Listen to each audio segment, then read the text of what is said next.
Hi there, ladies, gentlemen, and everything in between. This is the Queso You Didn't Know podcast. I am Queso, and joining me today is the incomparable co host. Roberto Simpson. As you will recall, we are doing a sweet, sweet little two-part series on a little artist known as Diego Rivera. Now, in our last episode, we explored Diego Rivera's formative years, his transformative period in European avant-garde art, and his pivotal return to Mexico, where he embraced fresco muralism as a vehicle for social and political commentary. Today, in our second and concluding episode, we're going to go ahead and delve in the heart of his artistic output, his most significant mural commissions both in Mexico and the US, highlighting their thematic complexities and the controversies they often ignited. We'll also examine his intricate political engagements, including tumultuous relationship with the Communist Party and Leon Trotsky, and his equally complex personal life, particularly his iconic bond with the incomparable artist Frida Kahlo. Finally, we'll synthesize Rivera's multifaceted contributions and analyze his enduring global legacy in the realm of socially engaged art. Rivera's fame grew significantly throughout the 20s, with his large murals depicting scenes from Mexican history, appealing to the public's interest in technology and progress. Let's explore some of these key Mexican murals. Creation, made between 1921 and 23, was his first monumental work and government-commissioned mural. It explored the concept of mestizaje, the mixing of different ethnic and cultural groups in an effort to promote national unity and eliminate racial conflict. As we noted last time, it initially used problematic wax techniques before shifting to traditional fresco. Ministry of Public Education, between 1923 and 28, was an extensive cycle comprised as an astonishing 235 panels, with Rivera often subtly signed with a red hammer and sickle to underscore his political allegiance. The mural celebrated the country's industries of rich cultural traditions. Notably, this series is in the Arsenal, which features images of Frida Kahlo distributing weapons, fellow muralist David Alfaro Siqueiros, and Italian photographer Tina Modate, showcasing a convergence of art, politics, and personal connections. National Palace, Epeo de Pueblo Mexicano, 1923 to 35, is a colossal mural spanning 3 walls and covering 2,960 square feet. Visually, it narrates the entire history of Mexico, from pre-Hispanic times to the post-revolutionary era. Its themes are arranged chronologically, representing Mexico's colonial past, present, and future.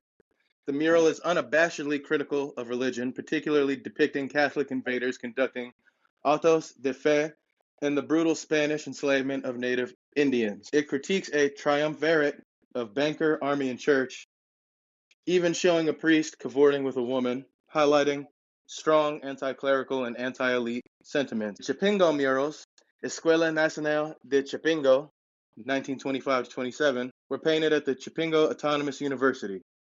The murals include contrasting panels depicting peasants and industrial workers toiling harmlessly versus the country's elite, bankers, politicians, landowners, clergy, exploiting the proletariat.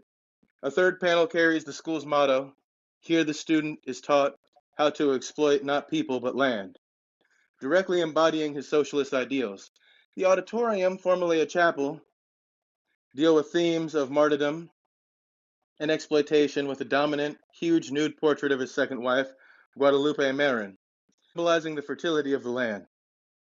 Triumph of the Revolution depicts a diverse group of people sharing food, embodying the dignity of rural life, communal strength, and cultural pride. Rivera drew inspiration from Giotto's frescoes for these powerful works. Dream of a Sunday Afternoon in Alameda Central Park, 47 to 48, is a monumental mural that gathers hundreds of characters from 400 years of Mexican history for a stroll through Mexico personages, including Hernan Cortez, Sor Juana, and key figures from his own life. The central group features the printmaker Jose Guadalupe Posada, La Catrina, a skeleton figure critiquing the Mexican elite, Frida Kahlo, and Rivera himself as a young man. The mural can be read chronologically, with the left side highlighting conquest and colonization, the center focusing on the fight for independence and revolution, and the right side depicting modern achievements. It deliberately highlights histories normally edited out, such as the stories of indigenous peoples and the masses, ensuring their rightful place in Mexico's grand narrative. The commitment to presenting alternative historical narratives through public art shows Rivera's consistent mission to democratize historical accounts. fucking delicious, you know, simply put, fucking delicious. And that's the first time I've ever described not only art as something like that, but just anything when I think it's dope. And I might have to tagline that and make that my new thing, and it'll be forever known that Queso You Didn't Know podcast is where that started, but that's neither here nor there. Well, I guess it is, but yeah, it's just how he always forms. I just love the way his ideological views are expressed in art in a non-cheesy way to where it looks so poetic, you know, and just simply beautiful. He can do it in a public setting and it fits. Having your nude wife on a mural to show your views about the world, that's pretty rock star like. I think we can both agree, you know? Without a doubt. And what I really, really admired about what I learned in my research is that you were talking, and I know you kind of have a soft spot in your heart a bit for Da Vinci, and it's sort of if Da Vinci was for the masses in a way, that I get the vibe that he does the same thing where Da Vinci can put a moral or a story or a point into his art without hitting you over the head with it, and he can do the same thing as you said without it being cheesy and something for the masses. The just showing the people, the common people toiling, you know, as compared to people who are living more high on the hog. I think that's pretty dope. And the three parts showing different sectors of his views when it comes to socialism and things like that. It was just it was just very purpose filled.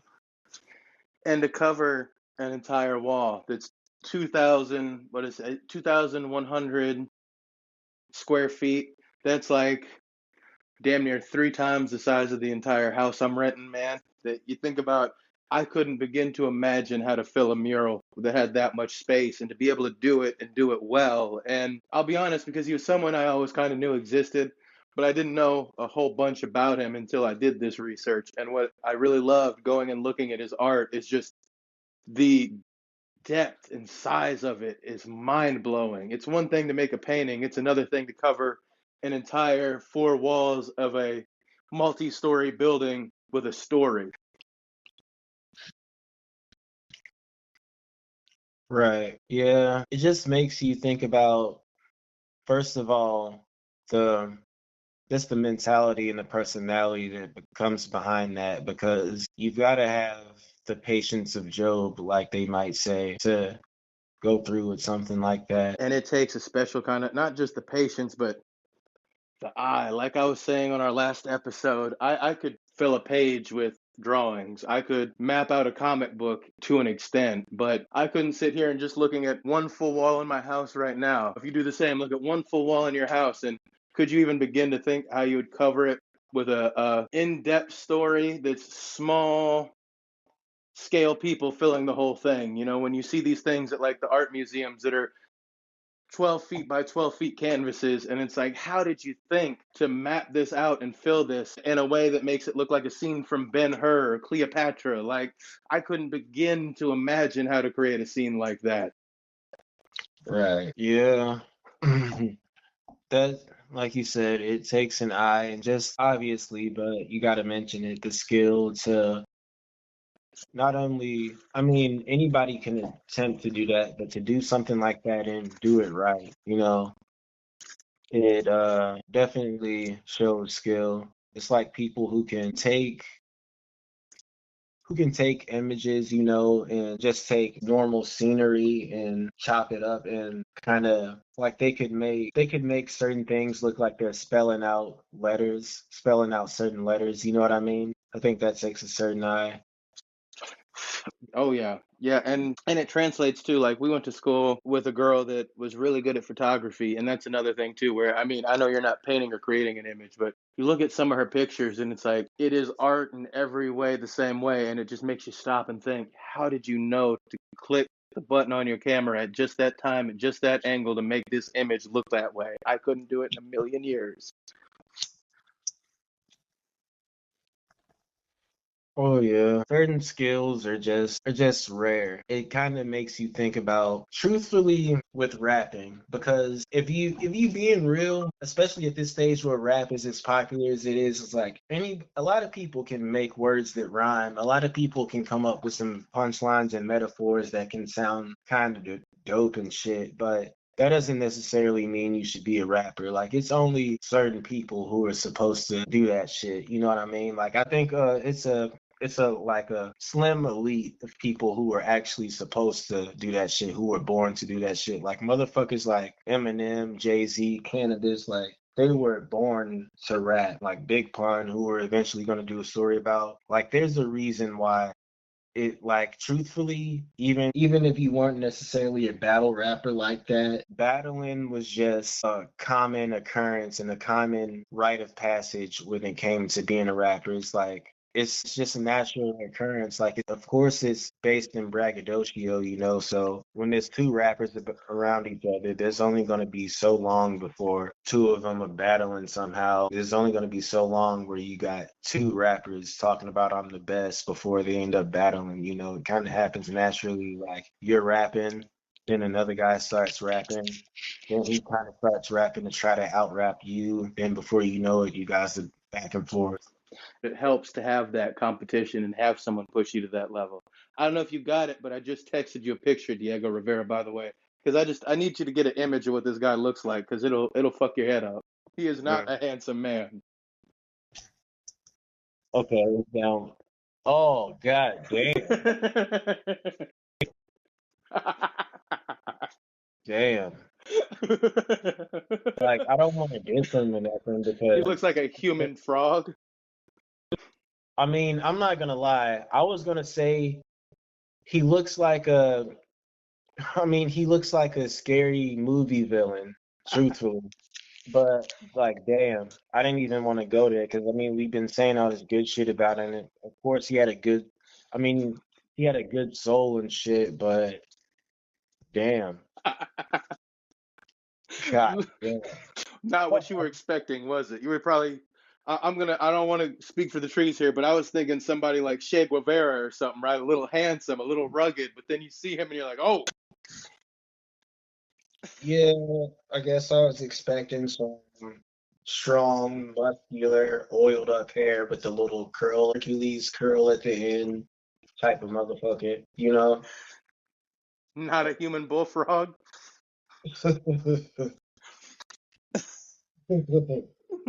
suppose, like Diego Rivera, I am the artist, communicator, and paint for my people, like some shit like that. That's what I was expecting. No, he looks more like that. Are you going to finish that? Good, dude.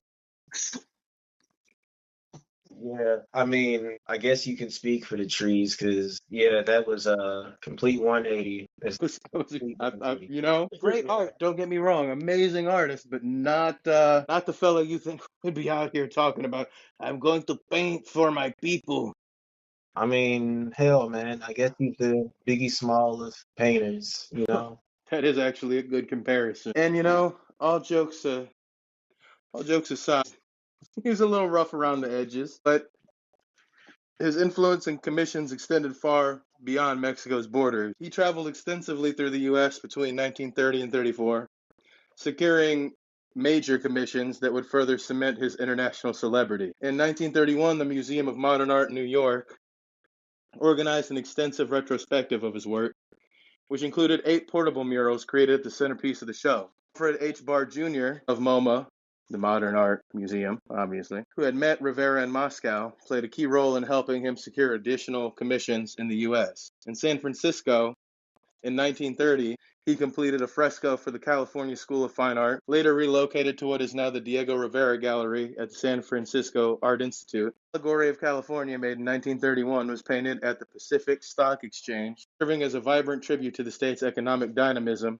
despite the ravages of the Great Depression. World-class tennis player Helen Wills Moody even served as the central model. The making of a fresco showing the building of a city in 1931 was done at the San Francisco Art Institute and famously depicts Rivera himself supervising the work from scaffolding within the fresco, a self-referential nod to his monumental task. Pan-American Unity, done in 1940, commissioned for the Golden Gate International Exposition, was a vibrant mural celebrating the cultural and artistic heritage of the Americas. It featured a diverse array of figures, including indigenous leaders, artists, and intellectuals, highlighting shared cultural values. The monumental portable fresco weighs over 60,000 pounds, and covers approximately 1,800 square feet. Rivera described his vision for it as American art has to be the result of a conjunction between creative mechanism of the North and creative power of the South, coming from the traditional deep-rooted Southern Indian forms. In Detroit, we find one of the most iconic American works, the Detroit Industry Murals, 1932 to 33,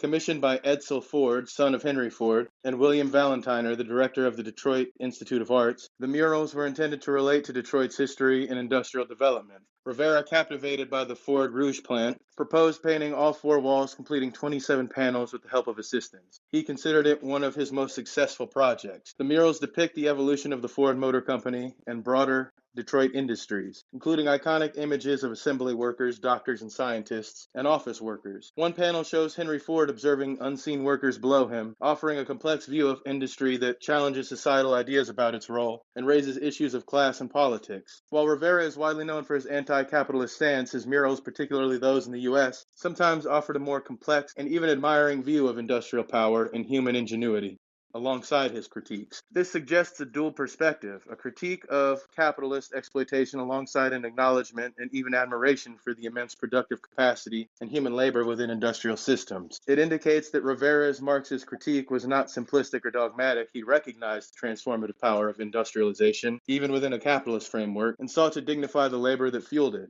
However, controversy arose upon the unveiling. Rivera depicted workers of different races, white, black, brown, working side by side, which some found radical for the era. Nudes were called pornographic, and a nativity scene with a baby receiving vaccination from a doctor, scientists replacing wise men, was labeled blasphemous by some religious community members, sparking public outcry. Despite the controversies, murals directly influenced Franklin Delano Roosevelt's New Deal work programs, inspiring many artists to produce works dealing with political issues raised by Rivera. The Detroit Industry Murals were designated a National Historic Landmark in 2014, recognizing their immense cultural influence. In New York, Rivera created Frozen Assets, 1931, for his 31 MoMA retrospective. This portable panel portrayed life in New York during the Great Depression, featuring masses of people trudging to work against a backdrop of towering skyscrapers, alongside sleeping, dispossessed laborers, and the wealthy inspecting their assets in a bank. Rivera's composition offered a stark vision of the city, suggesting it was imprisoned by the inevitability of history. Yeah, man. First of all, shout out to you for giving a new way of that being said. Controversy. Controversy. I can't take credit. I was listening to this British historical podcast, and I love the way they talk, and it's always controversy. I decided I was going to give it a new try, but I Yeah, appreciate you giving me the credit. I do. yeah, that reminds me of Malcolm X's insane. Like he always says it like typically speaking, when somebody says that word, it's insane, like you must be insane. Like they say it like as if they say it flows together as one more so. But whenever he said it, he'd be all like insane. Like they try to make it seem to my brother that I was insane. You must be insane, you know? Like he Insane in the membrane. yeah, right, right. Puts an emphasis on the end whenever he says any word that starts with that. This I love the common thread that never gets old of him always commemorating the working class and showing radical perspectives of it. Like the owner of the Ford Motor Company taking heed to his work to people who are below him, so to speak. And the having actual stock into this business, literally, like creating frozen assets. He really put his money where his mouth is, and it's just stuff I wish I could. I'm gonna look it up definitely because it's not like it's beyond being seen. Truthfully, it just got me thinking that words can only do it so much justice. I'm telling you, it's very impressive to see. And then what I love is that cultural difference. Mexican man that grew up in Mexico and then spent his formative adult years in Europe, comes to America to do a mural, and the thing that they just can't conceive is different races working together on the same assembly line, even though that's exactly what was happening. Yeah, it's one of many things that shows you how divorced people from reality can be or try to be. But yeah, them working side by side. And also, oh yeah, I'm glad that didn't miss me. What he said about the creative mechanism of the North and the creative power of the South really is what teams up to blend and create what's known and loved as American art. That was definitely a word right there. Because truthfully, we can really say more or less New York became the creative mecca due to the Great Migration, and due to the Harlem Renaissance and all that. Like the Harlem Renaissance, like there's hundreds and hundreds of people who were creative figures and athletic figures and such who came from that era. And it was all due to lots of it to migration. And not to say that there aren't a lot of original New Yorkers, but I don't want to keep on bringing up this book, but yeah, it's like that's one thing that makes clear as day too. Like it, but it brings up how original culture, so to speak, is kind of naive because yeah, you can say that some place like India needs to go back to its original days when around the days of the Taj Mahal, but even the Taj Mahal was created by Muslim invaders. Who's to say what's original, so to speak, as it pertains to a certain culture or area? Yeah, and with the original New Yorkers, you think the original New Yorkers would have been, I forget what tribe lived up there, but it would have been an Indian tribe, wouldn't it? Yeah, I suppose. And I And mean, who the fuck knows who was there before them? and exactly, and then you look at Pangea and everything and all that, you take all that into account. I mean, it makes you stop and think about just and the influence that culture has on culture that has on culture that has on culture that it's one of the things that I think America is starting to get out of its own way on, and when the boomers die, I think we'll be at a much better footing. But the thing that makes Americans hate each other is also the thing that makes us so powerful. The people that live by you and go, "Well, all Mexicans are criminals. Donald Trump's right." It's like, but bro, but it's them that bring that flavor and that different perspective to America and makes us stronger. It's every culture here blending together that makes us so great. So let's dial it back on that kind of shit. Right, right, right. Yeah, I mean, it definitely has you thinking like it makes all sense in the world why we'll eventually be under one cultural umbrella, so to speak, eventually. And it's our greatest asset. It's what makes us, honestly, we're not the best country in the world. Don't get me wrong. Don't think I'm trying to come out with some patriotic spew, but it is what makes us one of the better communities in the world, to me at least, is the fact that, like, there's no place on earth that blends different cultures together in the way that America has done it. There's some that are starting to come up and do it. There's some that have tried it and have failed, but, like, we're the mixing pot, buddy. Nobody's actually from here, which makes us all that much better for it, in a way, if that makes sense. I'm proud to be an American, where at least I know I'm free. And it just shows you how we can just jump ship and do these from one topic to another based off of little slight things. And I don't know. You've always said I could possibly be a battle rapper, but now it's got me thinking I could because to be a battle rapper, you gotta come up with complex lyricism about and you use it in ways that a lot of people wouldn't have even thought of. They wouldn't have even thought of using this word or this reference in a lyrical way. Like some shit like you got bars, but not the hang of it, like shit like that makes you go wow. And it's got me thinking, like, based off of you saying that whole influence that culture has on culture, I thought about something completely different that's funny as hell. And it's like I saw somebody post some shit. They're all like, it's niggas shooting niggas for shooting niggas that shot niggas for shooting niggas. It got me thinking like, damn, how does that make sense? But it's like it does. Like everybody is shooting people for shooting people, basically. Now you got me thinking, how's he gonna give a fry back? He just ate it. Right. Yeah, yeah. And then what I do love when he says the people saw the naked women and the religious groups in America are the ones that got up in arms because it's pornography. This is an old dad joke, but I think you'll appreciate it, and I hope the listeners will too. It goes, the Mhm. difference between pornography and art. What? It's a $500 government grant.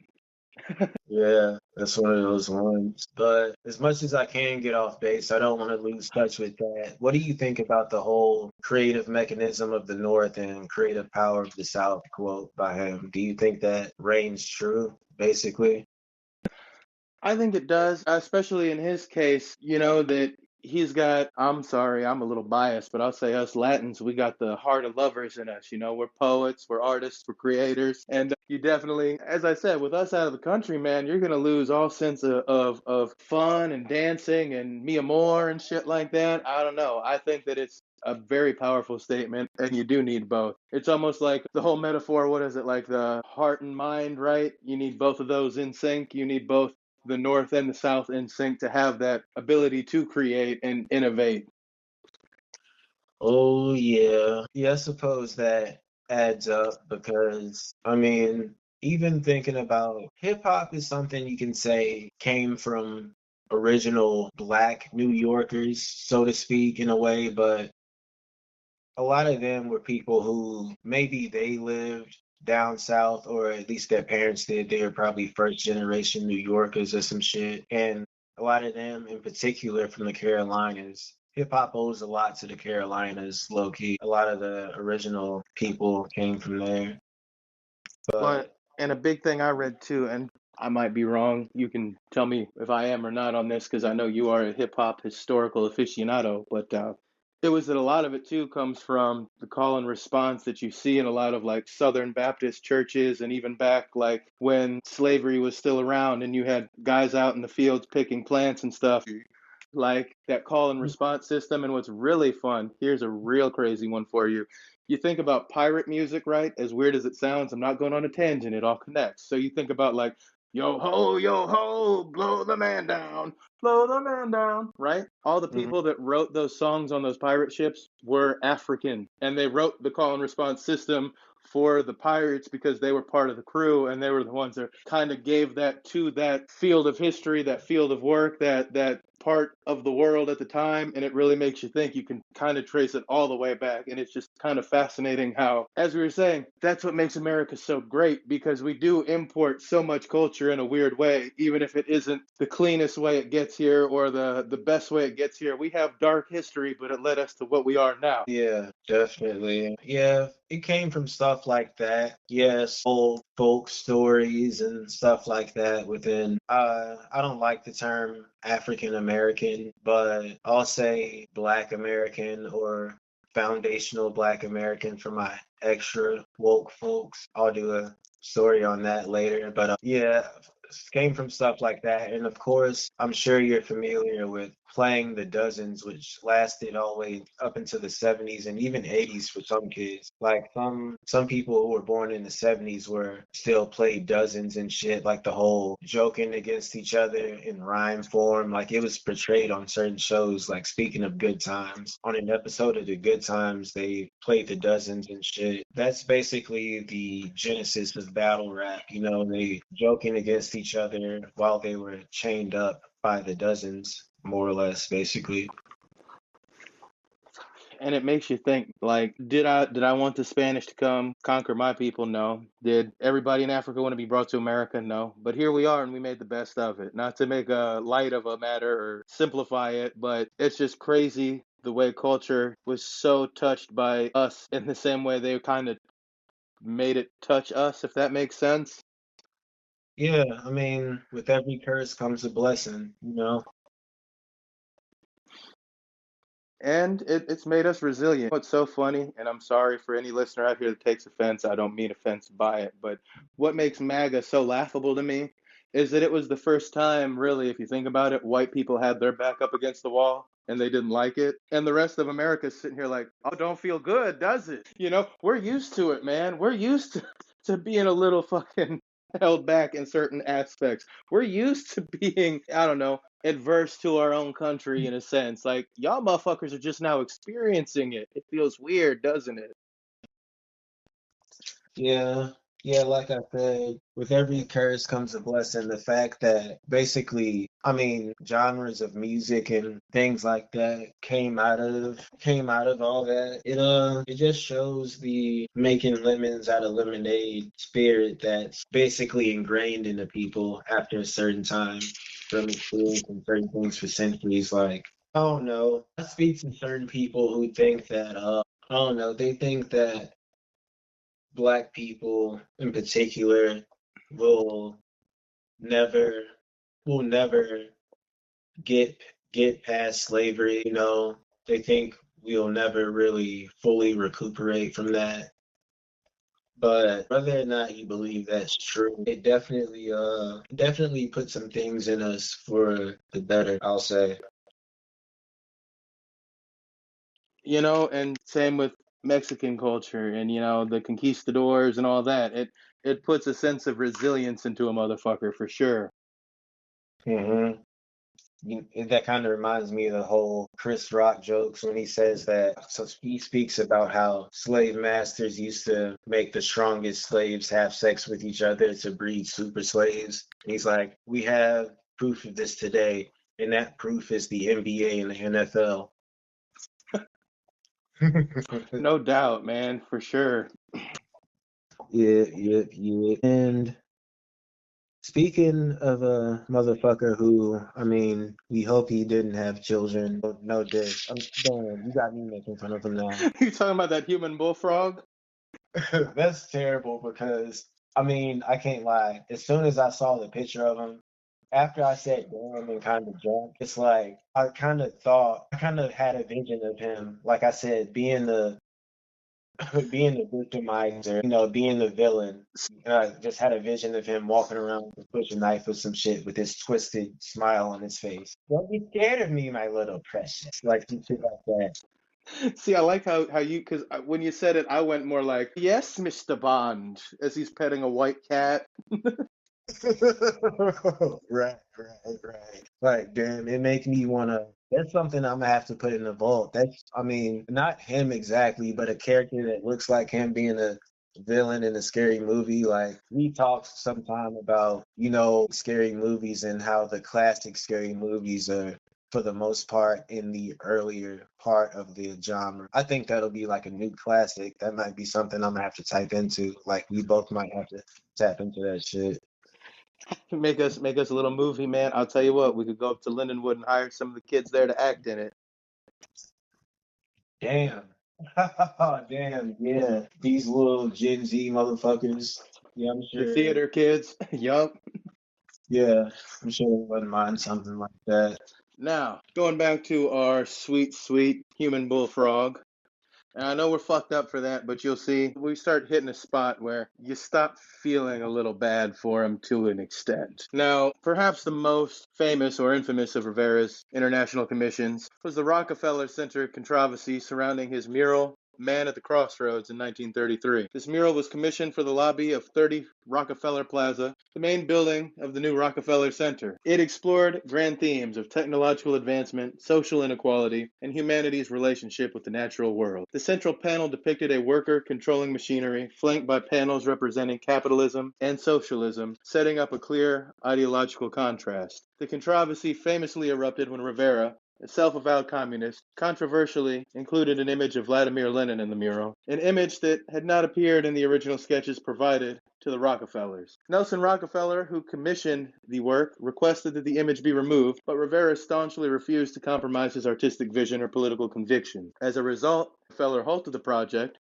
and the mural was ultimately destroyed. The incident serves as a quintessential example of how art can become a battleground where artistic freedom, political ideology, and economic power clash with profound consequences for the artwork and the artist's legacy. The core conflict was explicitly ideological. Rivera included a prominent image of Vladimir Lenin in the mural commissioned by the Rockefellers, who epitomized capitalism. Rivera's unwavering refusal to remove Lenin highlighted an irreconcilable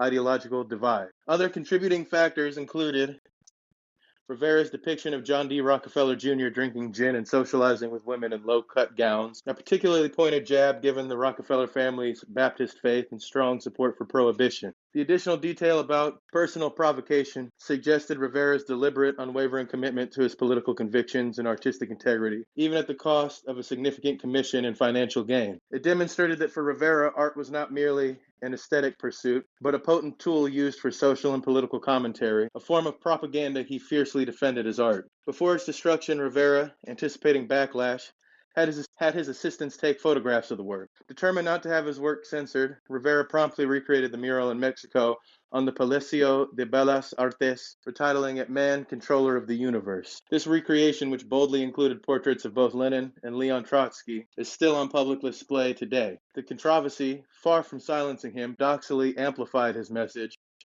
and solidified his reputation as a defiant artist who refused to be brought down or censored. Rivera's relationship with the Mexican Communist Party was often tumultuous, though. He temporarily resigned in 1925, resisting compliance with militant activities. He was subsequently expelled in 1929 for noncompliance with party policies, including his failure to join the party denunciations of the government and his acceptance of government appointments. The Comintern press condemned him, accusing him of nationalism and opportunism. In July 1927, Rivera traveled to Moscow to commemorate the 10th anniversary of the October Revolution. He remained until 1928, but eventually was expelled for participating in anti-Soviet political activity, leading to the revocation of his Communist Party membership. During his stay, he witnessed the suppression of an opposition demonstration, which profoundly impacted his political views. Although he made sketches for future monumental projects and held lectures, none of his planned murals in the USSR were realized. Witnessing the persecution of Lev Trotsky in Moscow turned Rivera into a supporter of Trotskyism. He even became a member of the October Art Association, which later was accused of Trotskyism. After his expulsion from the PCM, he explicitly declared solidarity with the international line of opposition defined and led by Comrade Leon Trotsky. Rivera ruthlessly criticized the totalitarian socialist realism, which had become the dominant artistic trend in Soviet art. He advocated for an art of high aesthetic quality that was simple, clear, transparent, like the crystal, hard like iron, welded like concrete. Despite his expulsions from the Communist Party, Rivera continued to identify as a partisan, stating, "My weapons are walls, paints, and the art as a form of political action. My weapons are walls, paints, and the money I need to feed myself and keep working," indicating his unwavering commitment to his art as a form of political action. Interestingly, after his expulsion from the Mexican Communist Party and declared solidarity with Trotsky, communists in the U.S. welcomed his work, highlighting the shift in political landscape of the left. A lot to unpack, and I guess that would make somebody not have sympathy for him, huh? Just commie bastard is just such a classic diss, you know what I mean? A classic American diss, I feel. And it adds layers to him. You gotta give it to the guy. He was really involved in what he was doing and his time, you know, he was a factor of the time. He was, spoken of and had interactions with guys like, how many people can say they had interactions with guys like Picasso and Rockefeller in close quarters? Like those are two heavyweights of American culture and time period, you know? It makes you think he's almost in a weird way like the Mexican Forrest Gump. Like he's just there for all of these big social and political moments. And I do want to go on record to say I'm not bagging him for being a communist because I'll be quite honest, in small scales communism can work, in small scales socialism can work. The problem is once you get a country the size of America, democracy hardly works in America. You couldn't make either one of those political systems work either when you get a big enough group of people. It just becomes impossible to regulate and facilitate, in my opinion at least. I'm not a political scientist. That's just my belief. What I really am saying it's hard to feel bad for him on is we'll get to his personal life in the next segment and you'll see what I mean. But as far as being a communist goes, it doesn't sound like he was very good at that either. Yeah, the Black Panthers were communists to a certain people would say to a certain degree. It's just ideological flirting with certain things, I suppose. You go right and left with certain things, and the Lenin guy backing somebody like him can really get under somebody's skin. We could And say. what I will say too that impressed me though is the fact that he stood up to the Rockefellers. He didn't back down. He held Mhm. true to his artistic and political convictions. And the thing that impresses me the thing that impresses me most is he did all this. And let's be honest, the Rockefellers, he was just a Mexican guy. In all reality, not to bag or talk shit on people, but like the Rockefellers could have had him slept in a heartbeat. I suppose, like the first billionaire in modern times. Yeah, He could have gone missing and no one would have known what happened to him. And I don't know, there's something impressive about speaking truth to power on that level. yeah, he really did that. It's got you thinking. You say he's the Mexican Forrest Gump. I'm thinking like I can't say he's the Mexican Fat Joe because Fat Joe ain't Mexican, he's Puerto Rican, but he's kind of is like the Mexican Fat Joe, except his stories are true. Fat Joe being known as Cap Joe these days.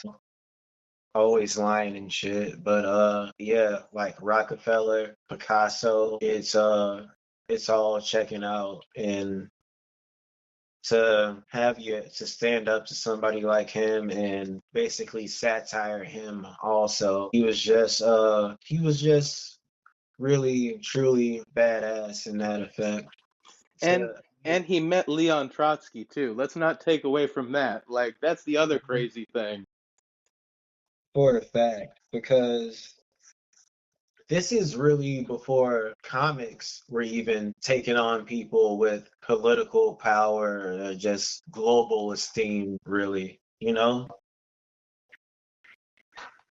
And the power that this guy had, and there's a reason, we do the show we do. There's a reason we cover the people we cover. I think you're starting to see now, right, why he's one that I thought deserved more of a highlight than he's gotten in the last 50, 60 years, because people kind of seem to forget about this guy just as quickly as he came about. And he had enough political influence, as you said, to meet the Rockefellers, to meet Trotsky, to hang out in the same room with these big names like Picasso.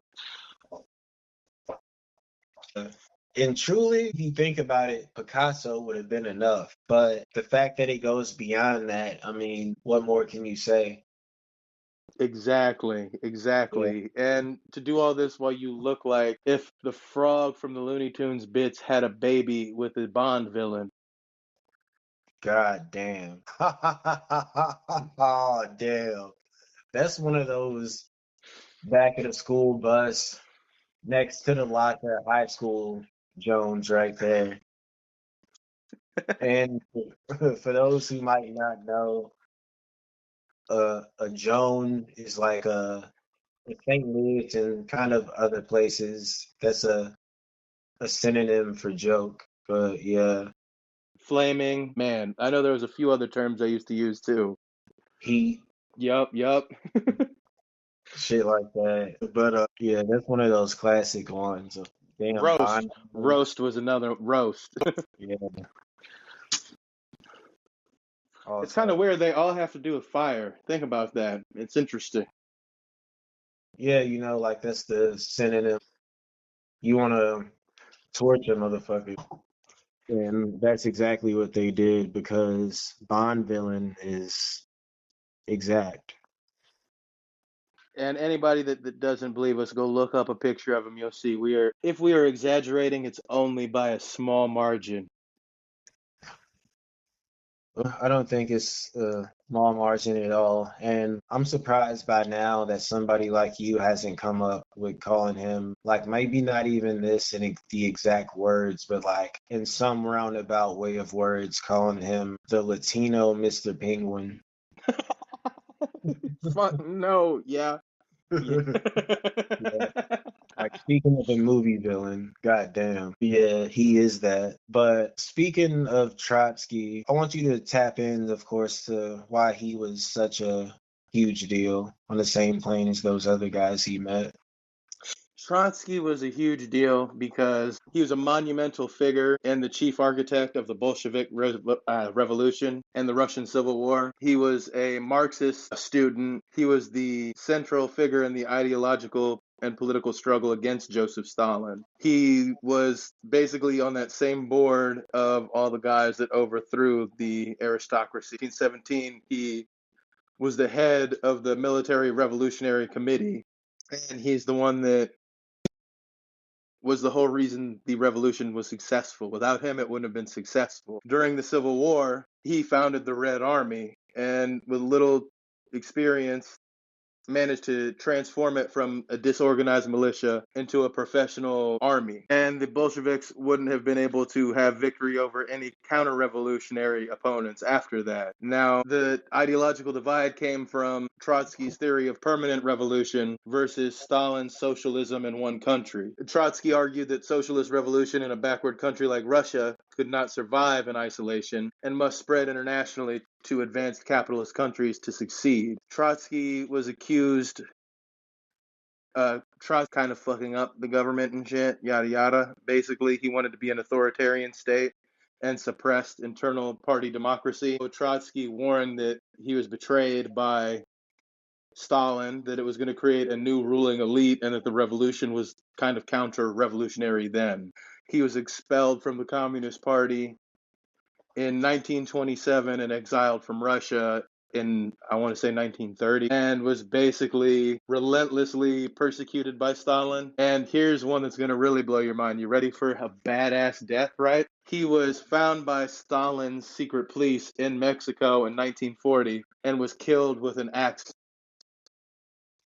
Oh, damn. I mean, that's typical for what I expect of Stalin. Like, I know I told you about how the motherfucker used to make people who used to work under him, under the threat of death, they had to perform a certain dance and with the exact perfect posture and movements and stuff, or if not, they would die. Like, that motherfucker was nutty buddy. Speaking of somebody who had some mental illness and who was called Nutty Buddy literally to describe him being crazy. Not making fun of him, but tell me you've heard of recently Gucci Mane and his wife. Recently they were on the Breakfast Club and he was talking about his mental health issues and how he was basically diagnosed with schizophrenia and bipolar. I mean, not to be funny. I think being a motherfucker who I know has been listening to Gucci for a minute, I think he probably could sense a little something there. You could tell. You could tell. I did not hear that, but I mean, good on him for coming out and talking about it. I'm assuming he's getting treatment for it. Yeah, he wrote a book about it and shit. It's his like third book, and I mean, he's doing better. His wife talks about how she kind of protects him from that. How when he goes through schizophrenia, relapses and shit, she'll get his phone and tell people to block him because he's having episodes and shit, and kind of hold his Instagram and shit, change the passwords or whatever. And I But hate to say it, but, and this isn't dogging anybody at all, but he's one that you remember we were talking about how sometimes prison really is good for certain people and sometimes it really does help you work through some things. I think he is a perfect example of, remember pre-prison Gucci Mane when he was like, everybody thinks I'm retarded, retarded. And then he comes out a whole different person that's like mature, responsible, respectful. His rhyme flow, his patterns in his music, his beats, everything about him just got that kind of cleaned up. oh yeah, definitely. Like he apparently apologized to several rappers and shit that he kind of spazzed out on. And I mean, him and Jeezy, I think we can say the coast is clear on him and Jeezy's long running beef, and there won't be any smoke reignited. They've been all right since the verses basically 5 years ago. And I like to see where he's going musically since then. And that's good to hear that in his personal life too, he's getting the work done. It makes you, as I said, sometimes I do feel bad for Kanye because it's like, is anyone in your corner? But at the same time, you can only feel so bad because you're a grown man and you know you have issues. And you've come out and said you're bipolar and stuff before too. So hearing someone like Gucci Mane can take stock and ownership of his mental health and do the things that need to be done to take care of it and manage it really makes you lose any pity you might have had for Kanye West then.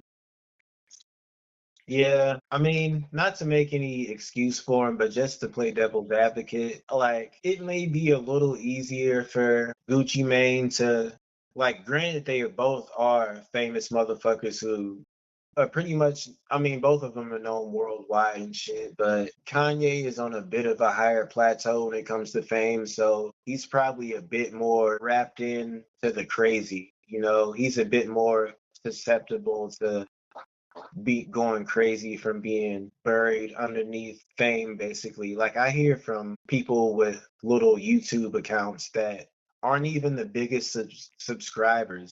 Like they don't even have the biggest subscribers amount, but they talk about how they experience like some crazy shit. Like they experience some crazy shit. It can be kind of stressful, even having that little bit of clout. Imagine having Kanye West type of clout.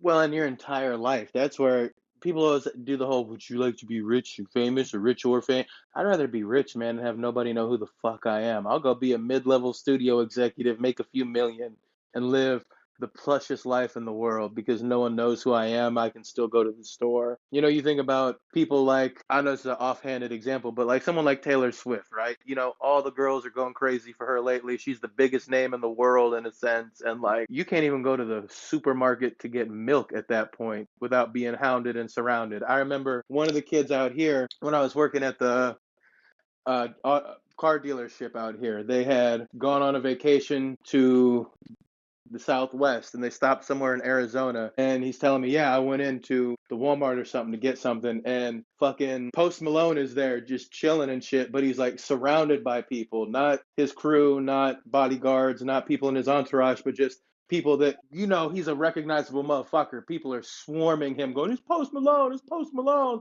in this little town in Arizona. So like I can only imagine what it's like when he goes to bigger places. You can't just be a normal person. And for someone like Kanye, I mean, on top of that, how do you know people are actually in your life because they care about you and care about who you are and your well-being as a person, or they're just there to be a hanger on? Yeah, yeah, for a fact. And to your point, I wasn't even going to bring this up, but it just fits perfectly. In that same interview, Gucci Mane talked about how, you know, he's battling those mental health illnesses and he would just be giving away shit, just giving away money, jewelry, probably some cars, like you name it. And his friends, they knew that he wasn't right in the head. Like they knew something was going on. He wasn't in his right mind. Can they take advantage of him and they just like accept the shit, like accept the money, cars, jewelry, whatever he was giving away. And back when he, you know, kind of rehabilitated and shit, came back home from prison, those same people he cut their ass off as he should have, you know. See, and you say friends, at that point, is it even fair to call them even associates? Because anyone that is in your corner ain't gonna do that shit. Like a hanger-ons. Yeah. Yeah, so props to him for that shit, definitely. But then But that shows maturity levels too, though, that you can honestly own up and realize, like, maybe I don't need to keep these people around. oh yeah, fact for a fact. And before we get off of him, matter of fact, do you think that he gets his just due, so to speak? Because I think he does to a certain degree, but now that I think about it, Nicki Minaj, Montana, Migo, Young Thug, they all more or less came up under the Gucci Man banner. And you forgot Waka Flocka, man. Yeah, of course, yeah. I don't think he gets it. I don't think he does. Because, like I said, I know we listen to a lot of him, and I can honestly say some of his earlier shit was just downright goofy. We can be honest. We can call it what it was. It was. I know it was trap music, but like some of it was just a little goofy. Oh, I mean, young Gucci Mane, don't kiss me, baby. You can kiss my chain. You gotta be a dime piece. Just to look at the watch and my timepiece. Like it was kind of goofy. He got Gucci Mane is an acquired taste. But Yeah, he progressed though too. So I, yeah, I you think got I that. think he doesn't get the credit in that. That as we were saying, like musically, it's a 180 sonically from his sound pre-prison to post-prison. Yeah, like he eventually figured that shit out. And now he's one, like I said, I love his flow. I love his cadence. I love his lyricism. He is like grown. We were talking about the Beatles. Maybe it's not the fairest comparison, apples and oranges, but as an artist, he's one that has impressed me the same way they did as far as growing as an artist goes. The universe is so fucking funny. You say it's not a fair comparison to the Beatles, but guess what song I was listening to, and we all basically were listening to this morning at work? Black Beatles by Ray Sherman, or however you say that, his last name, and Gucci Mane. The universe is so fucking funny. Damn, if that's not a 47 moment, I don't know what is. God damn. That is perfect, dude. That is perfect. And before we get back to our Bullfrog Bond villain, do you know what Waka Flocka's been up to? I haven't bothered to look him up in years. I mean, apparently he recently assisted his daughter in her getting her first place, which was cool. But to kind of balance that out and I guess show why you probably wouldn't like him for his or just have a certain view about him for his political views, or at least some people would. He's a Trump supporter. He was supporting Trump around last November and shit. And yeah, I think you'd be surprised in how many people behind the scenes and behind closed doors that you don't realize support him because they have money. And Trump's whole shtick is he wants to keep the rich rich and cut back on taxes and stuff. So I think there's a lot of people out there that may have been Kamala supporters until they saw the writing on the wall and the fact that he was trying to make life easier for rich people, including them. yeah, kind of like the whole Snoop Dogg thing. I mean, it's kind of sad to see a dude like Snoop Dogg, to see the fact that he can easily bend and break. The fact that at one point in time he was calling out people, in particular black people, supporting Trump, but here he was performing at his inauguration event or whatever it was. And not only that, but he was talking down on, he basically felt that certain movies, kid movies, shouldn't have rainbow colored themes in it, if you get my drift with that. And now he's doing an event, or I think an entire show or some shit supporting just that. So I guess the rainbow colored mafia got to him. Man, and talking about people that need help and stuff, going back to Kanye, one of my favorite articles I had read in a long time, it was neo-Nazi Kanye West visits White House to eat dinner with Trump, basically, more or less. And I'm like, that is the weirdest title on an article I have ever read, but I can't say any of it is untrue. Yeah, kind of makes you think, that's how lowbrow politics is got. Not to call rap names lowbrow. Yeah, like I don't want to call hip hop lowbrow or anything, but it should be a certain distinction from mainstream culture. Like, to be fair, George Bush did have dinner with Easy E of all people, but it's like that wasn't a common theme. He didn't constantly interact with celebrities and shit like that. It should just be a certain tier, you know. Where they that separation, right? Because and it's so funny because oh my god, oh no, can you believe that the president is a hypocrite? But the way he comes out, and you remember how he was like dogging Obama the entire time Obama was in office for like, well, he's just out there playing basketball with LeBron James and stuff. He's not really taking care of politics. And it's like, what are you doing, asshole? You're sitting here having dinner with a apparently known Nazi. It's also a rapper. Like, what is your way any different than his? Right, right. Yeah, it's it's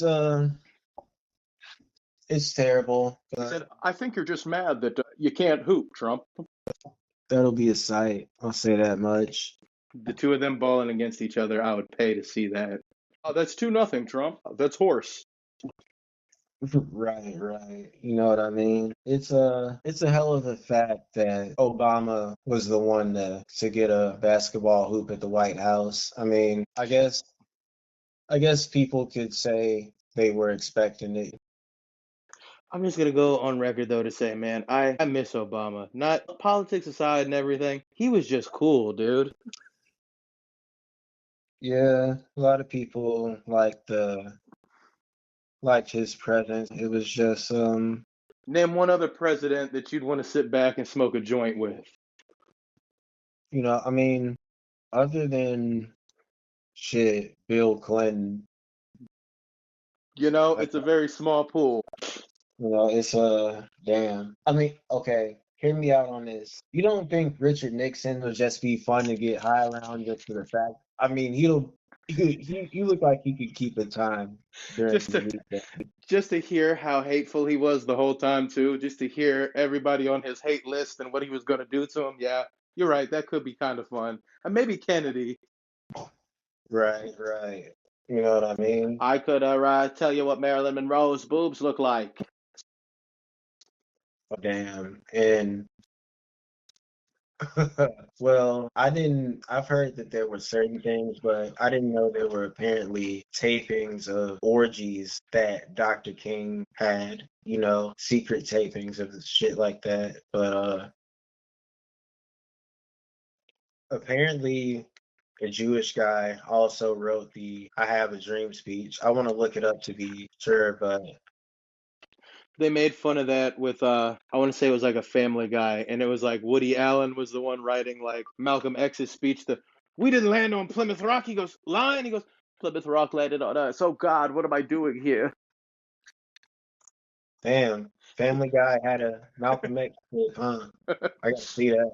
He's like, well, man, oh man, what am I doing here? Oh Lord. Like Woody Allen, it's because you had sex with your daughter. That's why. Yeah, yeah. But Yeah. all that aside, I mean, and shit like that, or Kennedy. They say Kennedy used to have his Secret Service like literally like block doors and stuff in the White House and refuse service. Like his wife would be like, "Let me in the room." We can't, ma'am. The president said you can't go in there. While him and his brother are in there banging a bunch of whores, and it's like I don't know. The good thing about this show and the good thing about learning shit like that in history, it makes you think. People want to put certain people in history on pedestals or demonize certain people in history, and the crazy thing about it all is that at the end of the day, they're just people. And every man, great or small, is susceptible to the same duality and the same mistakes. And just because you do something great and amazing that helps the world over doesn't mean you're not an asshole in your personal life. Yeah, truthfully, I mean, it can happen, but it's just, it's always gonna, I guess, have a shock factor to a certain degree to it. But Fun fact, me and MLK the third have the same birthday. oh, damn. But I know what you mean, where you grow up thinking certain ways of certain people, and then you hear like, "Did you know they did this?" And you're like, "What?" Like, here's a really fun one for you. How hip are you on Theodore Giselle's life, aka Dr. Seuss? Not too hooked, but I'm sure you got something that's gonna surprise me. Dr. Seuss had a wife that he was married to for a very, very long time. And she got a disease when she was older, I think, believe in her 60s they were. And it was basically more or less a death sentence. It wasn't a very common disease. I forget the exact name of it. But for argument fuck's sake, let's call it cancer, right? And basically they said you have only a few years to live. So what he did was because he had a young assistant at the time that was about half his age that they both knew very well. He started banging her, left his wife, and married her. And his wife committed suicide. And in the suicide note, there was a line that basically said, "How did we let things come this way?" Basically alluding to the fact that she killed herself because she had a deadly disease and Dr. Seuss left her because of it. Well, I mean, shit. Do you think this was before or after this motherfucker wrote Green Eggs and Ham? I believe it was after. I do believe he was a big household name at the time. And so, I even did research after that. Like, did anybody like this guy? Did he have, apparently, he did have friends and people liked him. But, like, as we were saying, you can do some really shitty things and still be a beloved person. Mm. His wife literally killed herself because he cheated on her with a child, more or less. Let's be honest. At 60, that means you were 30 when that bitch was born. You left your wife who was dying to go be with her and had her kill herself because of it. I don't know. Well, Toberto said, you really just brought the room down on this one. I guess. But as you were saying, that shock that you grow up thinking he's this beloved, corny motherfucker that probably never did anything wrong in his life, and then you find out, oh, I mean, I hope you ain't got nothing bad to tell me about Bob Ross. as far as I know, he was a good dude and just died painting his happy little trees. So we still got a few. You know what Mr. I mean? Rogers was a great guy too, and he never served in the army. That apparently was a fabricated thing. Right, right. You know what I mean? You ever hear Uh, that urban legend where people said he's got tattoos all over his arms and he was like a Green Beret that killed people? I'm trying to picture him like with his knife to somebody's throat. All right, motherfucker, how are we gonna do this? I just always go back to the Black Dynamite when they have him like what did he say, like bitch, I'm busting at him. Right, right, right. Or the, oh my God, now you got me thinking of the Boondocks when he goes, I don't like cops, Riley. What say we get away from them? Oh, damn right. Yeah, I could picture that. But speaking of certain things that I can picture, now that you're speaking of the dark side of Dr. Seuss, I want to see what the dark side of this motherfucker is that you're gonna say is gonna surpass his communist views. You know, Our boy Rivera, yeah, our Mhm. human bullfrog. Well, let's just get into it here. So, when the former Soviet leader Leon Trotsky was forced into exile by Stalin, Rivera and his wife Frida Kahlo petitioned the Mexican government to host him as a refugee. Mexican President Lazaro Cardenas, and you might recognize that name. I believe that's who we spoke on our Aztec Eagles episode, known for his socialist views, granted Trotsky asylum. From January 37 to April 39, Trotsky and his wife, Natalia Sedova, lived with Rivera and Kahlo at La Casa Azul in Cayawasan. Trotsky's political views, particularly his belief that the communist revolution should be exported globally, in contrast to Stalin's view of containment, resonated with Rivera, who had become sympathetic to the left opposition during his time in Moscow. During this period, Frida Kahlo notably had an affair with Trotsky. She later presented him with her famous self-portrait dedicated to Leon Trotsky. However, in 1939, Diego and Frida reportedly had violent arguments with Trotsky on political grounds and reverted to Stalinism, leading Trotsky to being forced to leave their home and move elsewhere. Rivera was known for his numerous marriages, affairs, and children. His first child and only son tragically died at the age of 2.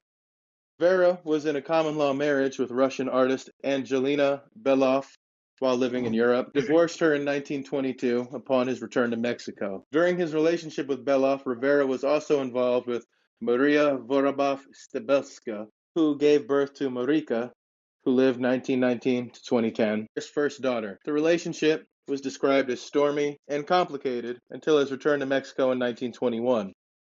Rivera married Guadalupe Marin in June 1922. She was his second wife and the one that was depicted in the large nude portrait in his Chipingo murals, symbolizing the fertility of the land. And then, of course, the iconic relationship, Miss Frida Kahlo, who we'll be covering on our next series. Rivera married fellow Mexican artist Frida Kahlo in 1929. She first met him in 1922 when she was 15 and he was painting his first major mural, La Creación. Years later, when she sought his artistic guidance, Rivera, who was 20 years her senior, recognized her undeniable talent and strong personality. Their marriage was revolutionary, deeply intertwined with their shared political beliefs and their devotion to Mexinidad, Mexican identity, as well as the relentless need to create. Fidelity was not something Rivera practiced. A doctor had once told him he was unfit for monogamy, a diagnosis he cheerfully accepted. Less than a year into their marriage, Rivera had his first affair. Their troubled marriage was marked by numerous affairs from both Kahlo's sides, including Rivera's affair with Frida's sister, Christina Kahlo, and Frida's rumored liaisons with Leon Trotsky and Georgia O'Keeffe. Frida Kahlo even had an affair with Asumu Noguchi, which Rivera famously ended with a gun. They divorced in 1939,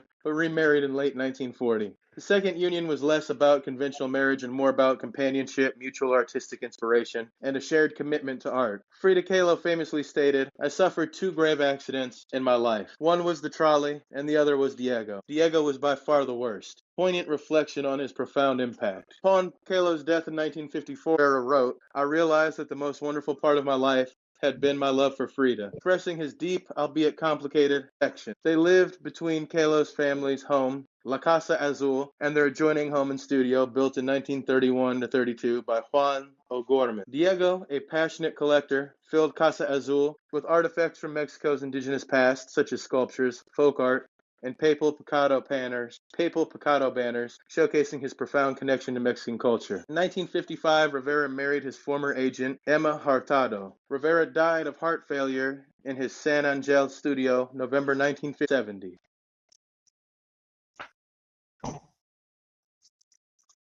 Do you think that they maybe were with him for some type of esteem, or maybe it was they looked past that and saw his artistic brilliance? I think even though he looks like a bullfrog, I'm sure he probably was a charming man. I mean, think about when you didn't know what he looked like and you heard everything about him. Let's be honest. We can say no homo if we have to, but he was a bit charming, right? You had this rakish rogue in your mind as to what he would look like, just based off Mhm. of his personal ideology. So I think on some level, a lot of the women that were with him probably saw that. And it was probably exciting being with this artist, seeing somebody that was doing something that hadn't been done and revolutionizing art in a way, somebody that hangs out with Picasso and Trotsky and Rockefeller.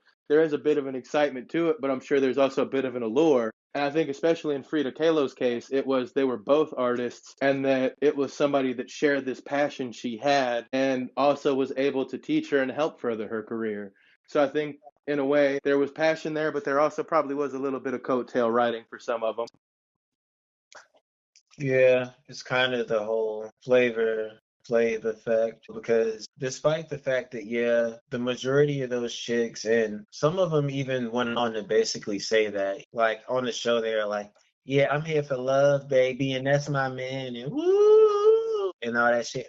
Yeah, one of you bitches, y'all bet not say nothing to Flav. That's my man, and all that shit. But later on, like in recent interviews, they'll say shit like, yeah, I was there to further my career and for notoriety and to get out there, Hey like now, hey now, hey now. Don't don't discount the Rock of Love either. I mean, there I and think like they were not, both doing that. no, and like so I mean, yeah, in some to a certain extent, but and I gotta say no homo for this, but it's a little more believable that they'd be there for Bret Michaels. Just seriously, I mean, at least at that point, he hadn't kind of rotted out into. I mean, I don't want to diss him either, but you know what I mean. He was still somebody that was kind of cool at the time. I mean, not even kind of cool, but kind of cool to look at. I get what you're saying. Yeah, No, yeah. And then his ass would sit there and go, "This reminds me of when I wrote Every Rose Has Its Thorn." And right, so all the girls are sitting here like, "Oh, he's so artistic." right. Shit like that. And it's the same, it's a similar thing at least. I was 10 when that came out. And that's what kills me with Frida. Thank you for mentioning that. That it seems a little predatory to me in a certain degree. That they met when she was 15, and then later on, even though he's like 20 plus years older than her, they get together because she seeks him out to be like a mentor artistically, and then he takes advantage of that. As I was saying, you can be a great man and make great art and have great ideologies in certain senses and try to be doing something to change the world, but personally, you can still be a creep. I mean, I think we could all agree that we wouldn't, you know, get a chick that you met at 15 because I mean, like we said, at that point in time, 7 years later, she'd have been 22, but still. And the only way it works out is if you were 15 as well when you met. So, You know what I'm saying? what- If you met a 15-year-old when you were 15, then 7 years later you met again and got together, I could give you, that's kind of cute. so what about 18 and 15? How does that gap work for you? I still say because that would have been me and my lady because she's about 3 years younger than me. So you know what I mean? Like maybe not necessarily meeting at that time, but if you got together later and it was like, oh, okay, we went to high school together. I didn't even really realize that. You know, something like that. I could see it. I could Okay. give that to you. So, what do you think about this where it gets a little more tricky? 16 and 20. See, I start seeing that as being a little bit more predatory depending on the situation. Like I'm not going to name names or anything, but we did know girls in high school that were dating guys that were obviously at least 21 because they were buying us alcohol. And at the time, we thought it was cool because it's like, oh, we get alcohol. And at the time, she thinks it's cool because it's like, this adult man thinks I'm so mature and I'm old enough to like be treated like a woman. And then you look back on it now, and I feel kind of bad because it's like that guy was a fucking predator. Yeah, yeah, certain shit. It's Like, sort of like, have you seen? This is a bad question. I don't want to assume you have, but I know you have. You've seen Dazed and Confused, right? And yeah, everybody thought that your boy, all right, all right, all right. Everybody thought McConaughey was cool when you were a kid, right? That's another perfect example of how like when you get older, you relate with Red Foreman. The older I got, the more I realized, why isn't anyone sitting here going, isn't it kind of weird that this grown man wants to hang out with children? yeah, and he gives the little redhead the slap on the ass, like, I hope I see you at that concert at the end. And it's like, bro, you are an adult. Yeah, exactly. Yeah, it just shows what was, and he's just the whole cliche 70s cool. Watch the leather, man. But it doesn't really register that. He's a pedophile.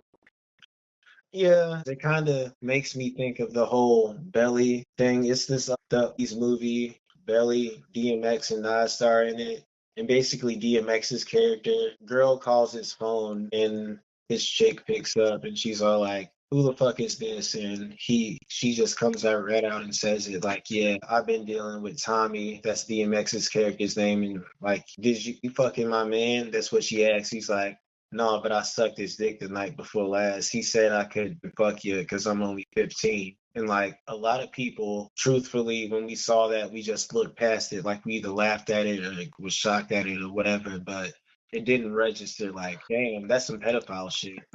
Or come on, man. You say you're supposed so, but going back to McConaughey, what's his famous line? All right, all right, all right.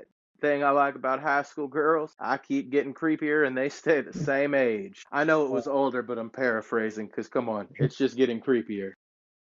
Right, right, right. Yes, they do. Yes, they do. Like, dog, that's sick. You are sick. Yeah, that's that's some sick shit. I guess, yeah. I mean, he really wasn't a fan of monogamy, I guess you could say. I get, because we don't know what happens behind closed doors and what the personal relationship was like, but I can only assume they knew what they were getting into. I don't see this frogman as being someone that would be very covert with his intentions. Yeah, like once people just, I'm not gonna lie, once people look like that, I think they get a little bold with stuff. Like, I think that's how a lot of, because women are attracted to boldness, just confidence and just audacity. And that's how, like, the ugly dudes that still get a lot of chicks, I think that's how they pull it. Like, the fact that an ugly dude will still come up to an attractive girl and still, like, have the audacity to try. For some chicks, that may be like, damn, like nice. I like that. Well, and that's kind of what I was getting at earlier when I was asking you, with the no homo, but even we were kind of taken aback and thought, okay, man, he sounds a little rakish, a little rogue. That definitely, I think, played a factor into, oh my God, he stood up to Rockefeller and told him to fuck himself. That's so dreamy. Yeah, yeah, but like, and I kind of neglected to bring up that. Yeah, I'm sure there was some because, like, even like the case with Flavor Flav, you can't deny that if nobody else on that show in all the series, because it was like three different Flavor of Love, if nobody else in all three of those cared about Flavor Flav really and really wanted a romantic relationship with him, New York definitely did. I can say, That an ass for every chair, so to speak. yeah. Like, I think she really had something for him, I suppose. And I think part of it, like you said, is that confidence. Because let's be honest, Flava Flav looks like he'd probably be hanging out with Diego Rivera. Right, you know what I mean?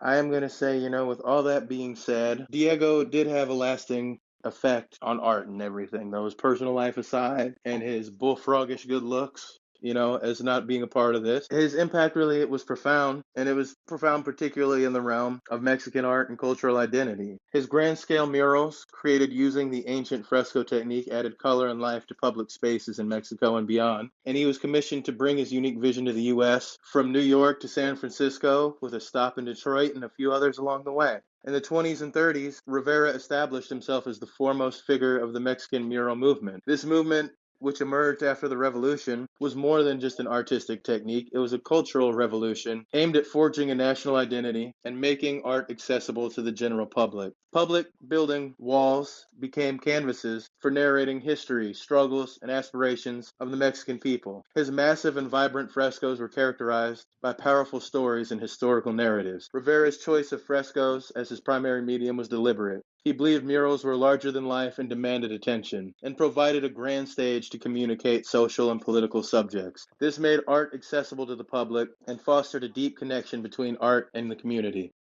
Rivera gained fame for his distinctive thematic depictions of Mexican identity, nationalism, and politics. His work became a powerful representation of Mexican identity around the globe. He consistently focused his work on themes of social justice, equality, and culture. His influential pieces such as The Man at the Crossroads, Dream of a Sunday Afternoon, and The Alameda Central, and The Creation stand out among his most accomplished works from a prolific career. These works are not merely representations of Rivera's artistic vision, they serve as a living testament to an artistic epic whose influence extends far beyond the borders of Mexico. His contributions reformed Mexico's visual landscape and acted as a powerful tool for education and social awareness, achieving a level of transcendence that continues to be admired and studied. Rivera's life and art were often controversial, reflecting his politically charged consciousness from an early age. He used his art to communicate cultural identity, political conflict, and socioeconomic inequality. Despite commissions from patrons with differing visions, Rivera often infused his own beliefs in his work, even if it led to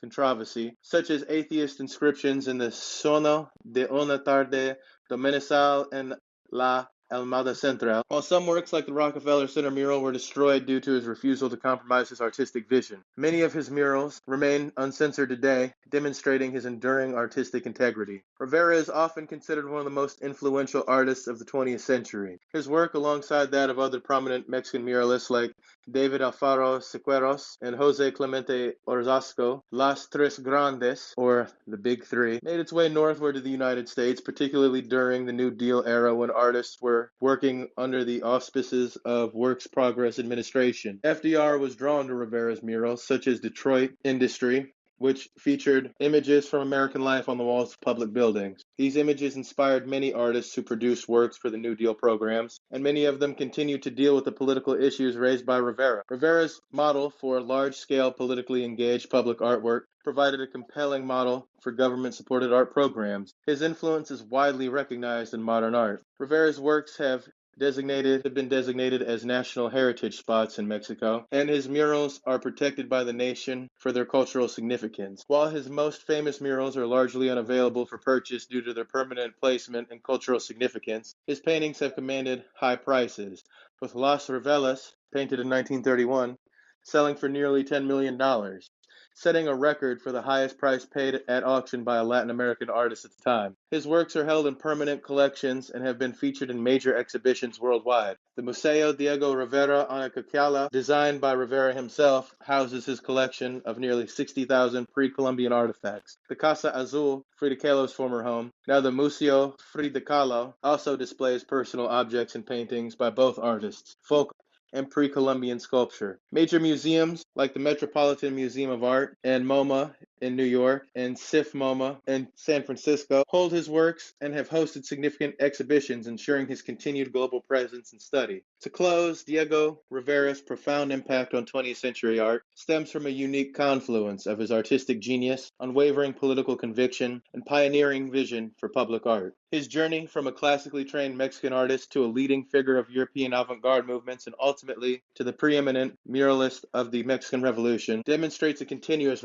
evolution driven by a desire to connect art with the lives and struggles of ordinary people. The decision to embrace fresco painting, honed through his studies in Italy, was not merely a technical preference but a deeply ideological choice that transformed walls into canvases for national identity and social commentary. His commitment to accessibility and didactic purposes often placed him in direct conflict with patrons and political establishments, as evidenced by the infamous Rockefeller-centered controversy. Yet these clashes only solidified his reputation as an artist who prioritized his message over commercial or political expediency, often recreating destroyed works to ensure their narratives endured. Rivera's murals, rich with symbolism drawn from Mexico's indigenous heritage and revolutionary ideals, served as powerful tools for historical education, challenging dominant narratives and giving voice to the marginalized. His complex relationships, both personal, particularly with Frida Kahlo, and political, navigating the shifting tides of communism and Trotskyism, underscore a life with intense passion and commitment. Ultimately, Rivera's legacy is not just in the physical presence of his monumental murals across Mexico and the United States, but in the enduring influence on public art as a medium for social change. He demonstrated that art could be a potent force for shaping cultural identity, critiquing power structures, and inspiring generations, ensuring his place as a pivotal figure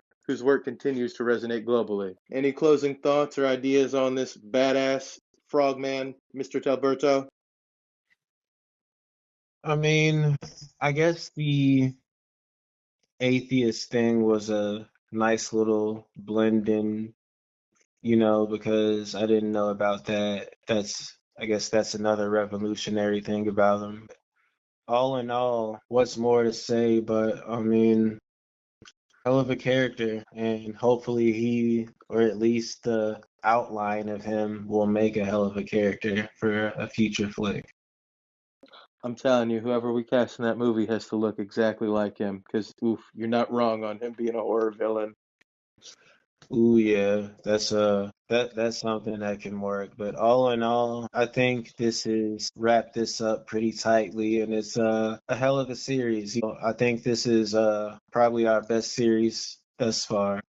Well, I take pride in that, Mr. Talberto, and you definitely have made it one of the best ones as well. I thank you for all of the insights you've brought to the table, and I'm glad that I could shine a little light on Mr. Rivera for you and hopefully some other people out there. I'm going to close by saying, of course, this was the KSO You Didn't Know show.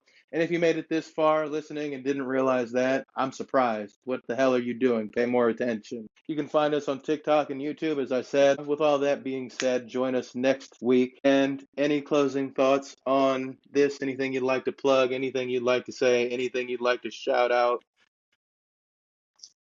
Um, just keep on supporting us. Believe the cheese. Hit up the Instagram, Tolbert Simpson. That is TOLBERT.Simpson, and all in all, stay well, folks. Buy the novel when I drop it, and we'll catch you later, because we always do. Sweet. Hell yeah.